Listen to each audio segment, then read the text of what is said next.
साथीहरू, तपाईहरूले आफ्नो मोबाइलमा चलाइरहेको एनसेलको सिम अरूको नाममा छ भने आगामी दिनहरूमा तपाईँहरूको मोबाइलमा मोबाइल ब्याङ्किङ नचल्न सक्छ।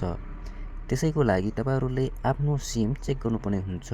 यदि सिम तपाईँको नाममा छैन भने कसरी आफ्नो नाममा बनाउने भन्ने बारेमा जानकारी दिन गएको छु।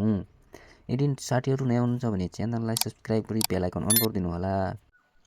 साथीहरू, डायल प्याडमा जानुहोला। डायल प्याडमा गइसकेपछि *9966# कलिङ एनसिएल गर्नुहोला। त्यसपछि यति गरिसकेपछि हाम्रो आउँछ यो सिम चाहिँ कसको नाममा छ, तपाईँको नाममा छ कि अरूको नाममा छ। अरूको नाममा छ भने 2 लेखेर सेन्ड गरिदिने। त्यसपछि please visit your nearest Ncell centre भनिराखेको छ। अब हामीले चाहिँ डायल 99664 फर मोर डिटेल भनिराखेको छ। हामीले चाहिँ 9966 मा डायल गरेर आफ्नो नजिकको सेन्टर चाहिँ सिलेक्ट गर्न सक्छौँ। अब त्यो चाहिँ कसरी सिलेक्ट गर्ने भन्ने बारेमा अहिले म डिटेलमा जानकारी दिनेछु।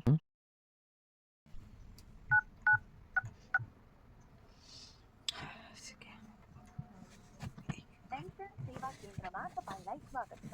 आफूले प्रयोग गर्नु भएको सिम आफ्नै नाममा रहेको सुनिश्चित गर्नको लागि *9966# डायल गर्नुहोस्।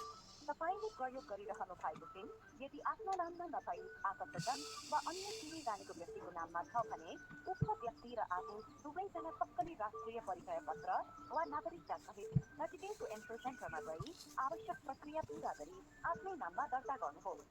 यदि तपाईँले प्रयोग गरिरहनु भएको सिम आफूले चिने जानेको भन्दा अन्य व्यक्तिको नाममा दर्ता छ र उक्त सिम तपाईँले 6 महिनाभन्दा बढी प्रयोग गरिरहनु भएको छ भने तुरुन्तै आफ्नो सक्कली राष्ट्रिय परिचय पत्र वा नागरिकता सहित नजिकैको एन्सर सेन्टरमा गई आवश्यक प्रक्रिया पूरा गरी आफ्नै नाममा दर्ता गर्नुहोस्।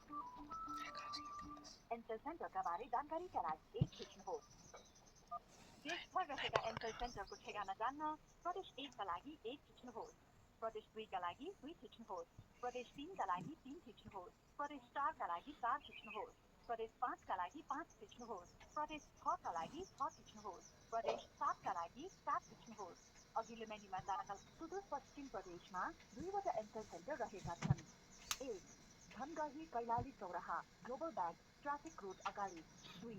महेन्द्रनगर बजार मदन चोक कञ्चनपुर।